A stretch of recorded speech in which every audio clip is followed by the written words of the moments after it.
अस्सलाम वालेकुम dear students.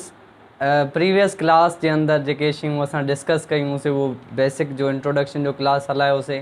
उम्मीद तव्हांखे सम्झ में आयो हूंदो ऐं आई होप के तव्हांखे जेको आहे सो अॼु जी जेका वीडियो आहे उहा बि तमामु घणी पसंदि ईंदी, छो जो तमामु घणा इंफॉर्मेटिव वीडियोज़ तव्हांजे लाइ ठाहियूं पिया इंशाल्लाह। सो अॼु असां जेको आहे सो डिस्कस कंदासीं ब्रांचिज़ ऑफ बायोलॉजी। त बायोलॉजी जूं जेके मेन ब्रांचिज़ आहिनि उहे कहिड़ियूं आहिनि। फर्स्ट ऑफ ऑल पहिरीं जेका ब्रांच आहे उहा आहे मॉर्फोलॉजी। सो इन मॉर्फोलॉजी जे अंदरि असां पढ़ंदा आहियूं scientific study of external features and form of living organisms. Organisms जी ॿाहिरीं बनावट जे बारे में जेका असांखे ॼाण हासिलु थिए थी उहा असांखे मॉर्फोलॉजी ॿुधाईंदी आहे। फ़र्ज़ु कयो हे स्किन आहे, स्किन जे ॿाहिरि कहिड़ी शइ अपीयर थिए थी, हेयर्स अपीयर थियनि था पिया, इहे असां मॉर्फोलॉजी जे अंदरि डिस्कस कंदासीं। आई ॻाल्हि सम्झ में। उन खां बाद में सेकेंड आहे असांजी एनाटमी। एनाटमी जे अंदरि असां ईअं सिंपली हिन खे डिफाइन कंदासीं त scientific study of living organisms, पर कहिड़ी स्टडी? Internal structure. छो जो मॉर्फोलॉजी जे अंदरि असां फिज़िकल अपीयरेंस पढ़ीसीं या आउटर जेका एक्सटर्नल स्ट्रक्चर पढ़ीसीं उहा पढ़ीसीं, पर हिन जे अंदरि असां छा पढ़ंदासीं त जेका इंटरनल स्ट्रक्चर आहे बॉडी जी, इंटरनल पार्ट्स जेके आहिनि उन्हनि जी स्टडी कयूं बाय कटिंग देम ओपन। मतिलबु त उन्हनि खे असां ऑपरेट करे बॉडी खे, पोइ उन जे अंदरियां असां जेको आहे सो नॉलेज वठूं पिया, त उनखे असां एनाटमी चवंदासीं। फ़र्ज़ु कयो काई बि बॉडी आहे उनखे ऑपरेट करे उन जे इंटरनल स्ट्रक्चर जे बारे में असां डिस्कस कयूं त उनखे असां एनाटमी चवंदा आहियूं। थर्ड वन ब्रांच आहे असां वटि सेल बायोलॉजी। सेल बायोलॉजी जे अंदरि असां scientific study of cell and its organelles. Cell तव्हां सभिनी खे ख़बर हूंदी त cell is basic unit of life, या वरी हीअं बि असां सेल जी डेफिनेशन ॿुधाईंदा आहियूं त cell is structural, functional and fundamental unit of living organisms. So cell जे पार्ट्स ऐं प्लस में उन्हनि जा जेके ऑर्गेनेल्स आहिनि उन्हनि ऑर्गेनेल्स जे बारे में जेका असां ॼाण हासिलु कयूं था पिया उहा असांखे सेल बायोलॉजी ॿुधाईंदी आहे। ओके, उन खां बाद में फोर्थ वन आहे असांजी हिस्टोलॉजी।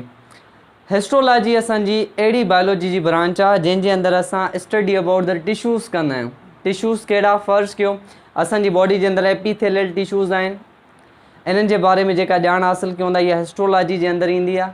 फ़र्ज़ु कयो प्लांट्स जा जेके टिश्यूज़ आहिनि असांजा ज़ाइलम थी वियो, फ्लोएम थी वियो, या ॿिया जेके बि आहिनि उन्हनि टिश्यूज़ जी लेवल ते जेका असां स्टडी कयूं था पिया उनखे असां हिस्टोलॉजी जे अंदरि पढ़ंदा आहियूं। उन खां बाद में असांजी physiology. In this branch of biology we will deals about the vital activities of living organisms.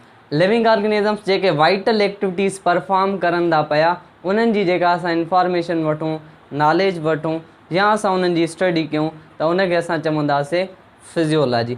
Either उहा प्लांट फिज़ियोलॉजी थी सघे थी और असांजी उहा जेको आहे सो एनिमल फिज़ियोलॉजी थी सघे थी। प्लांट फिज़ियोलॉजी जे अंदरि जेके वाइटल एक्टिविटीज़ प्लांट्स परफॉर्म करनि था, फॉर एग्ज़ाम्पल फोटोसिंथेसिस थी वियो, रेस्पायरेशन थी वई, एटसेट्रा। ऐं अहिड़े हिसाब सां वरी एनिमल फिज़ियोलॉजी जे अंदरि असांजे जेको आहे सो डाइजेशन थी वई ऐं रेस्पायरेशन थी वई। उन खां बाद में ॿिया केतिरा ई फिज़ियोलॉजिकल प्रोसेस आहिनि जेके असांजी बॉडी जे अंदरि हलनि था। उन खां बाद में असांजी taxonomy, the study of the rules, principles, grouping and naming of the living things is called as taxonomy. Taxonomy जे अंदरि असां इहे शयूं डिस्कस कंदा आहियूं त रूल्स ऐं रेगुलेशन्स, प्रिंसिपल्स कहिड़ा आहिनि जंहिंजे बिहाफ ते असां लिविंग ऑर्गेनिज़म्स खे साइंटिफिक नेम ॾींदा आहियूं, या वरी लिविंग ऑर्गेनिज़म्स खे असां वटि जेके 5 किंगडम सिस्टम आहे या पहिरियां जेको हुयो 2 किंगडम सिस्टम ऑफ क्लासिफिकेशन, त असां कहिड़े बिहाफ ते उन ऑर्गेनिज़म्स खे क्लासीफाई कयो आहे, त इहे जेके बि शयूं असां इंफॉर्मेशन वठंदा आहियूं उहा टैक्सोनॉमी जे अंदरि वठंदा आहियूं। उन खां बाद में असांजी genetics, the study of heredity that is transferring of characters from parents to offspring। Genetics जे अंदरि असां उहे शयूं डिस्कस कंदा आहियूं त कहिड़ा करेक्टर्स, कहिड़ा ट्रेड्स पेरेंट्स खां ऑफस्प्रिंग ॾे जेके मुंतकिल थियनि था पिया उन्हनि जी साइंटिफिक स्टडी खे असां चवंदा आहियूं जेनेटिक्स। एट्थ वन जेका ब्रांच आहे उहा आहे डेवलपमेंटल बायोलॉजी। डेवलपमेंटल बायोलॉजी असांखे जेको आहे सो इंफॉर्मेशन ॾींदी आहे development of embryo as well as structure of embryo is called as developmental biology. Environmental biology जे अंदर study about the relationship of living organisms and non-living factors.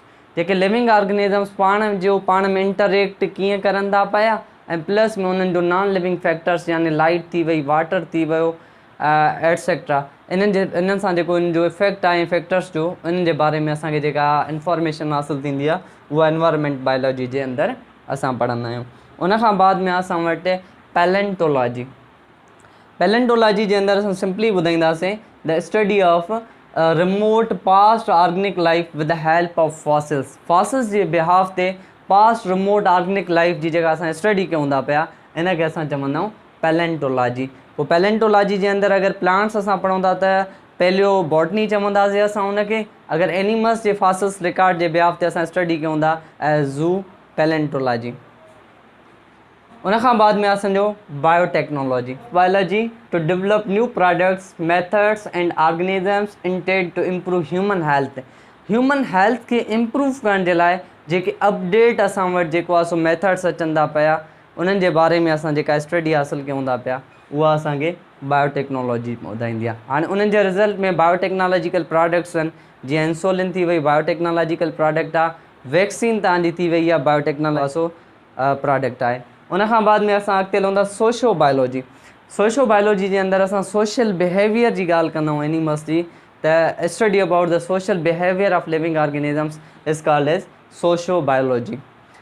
उन खां बाद में असां वटि parasitology, the study of parasites. Parasites जी जेका असां साइंटिफिक स्टडी कयूं था उनखे असां चऊं था पैरासाइटोलॉजी।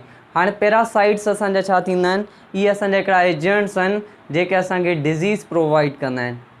सो पैरासाइट वरी फर्दर ॿिनि क़िस्मनि जा बि थींदा आहिनि, एंडोपैरासाइट एंड एक्टोपैरासाइट। एंडोपैरासाइट अहिड़ा हूंदा आहिनि जेके बॉडी जे अंदरि रही करे असांखे डिज़ीज़ कॉज़ कराइनि, ऐं एक्टोपैरासाइट असांजी बॉडी सरफेस ते रही करे उन खां बाद में असांखे डिज़ीज़ ॾियनि। उन खां बाद में असांजो pharmacology, study about the action of drugs. Drugs जी एक्शन जे बारे में जेका असांखे इंफॉर्मेशन मिले थी पई उहा फार्माकोलॉजी असांखे फ़राहम कंदी आहे। उन खां बाद में लास्ट वन ब्रांच आहे मॉलिक्यूलर बायोलॉजी। मॉलिक्यूलर बायोलॉजी जे अंदरि असां सिंपली ॿुधाईंदा आहियूं the study of organic molecules which constitute cell and its organelles. Cell ऐं उन जे ऑर्गेनेल्स जे अंदरि जेके असां वटि बायो मॉलिक्यूल्स बि उनखे चई सघूं था ऐं ऑर्गेनिक मॉलिक्यूल्स बि असां उनखे चई सघूं था पिया। इन्हनि जी जेका साइंटिफिक स्टडी हूंदी आहे उहा असां मॉलिक्यूलर बायोलॉजी जे अंदरि कंदा आहियूं। So dear students, it's all about our today's topic जंहिंजे अंदरि असां ब्रांचिस ऑफ बायोलॉजी डिस्कस कयोसीं।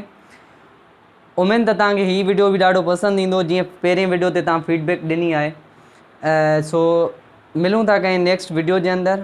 अगरि असांजो चैनल तव्हांखे पसंदि अचे त सब्सक्राइब कयो ऐं बेल आइकन खे प्रेस कयो त जीअं न्यू वीडियो जीअं ई असां जेको आहे सो अपलोड कयूं त तव्हां ताईं नोटिफिकेशन पुॼी सघे त जीअं वधि खां वधि अव्हांजो बि फ़ाइदो थी वञे। सो मिलूं था नेक्स्ट वीडियो जे अंदरि। ओके, अल्लाह हाफ़िज़।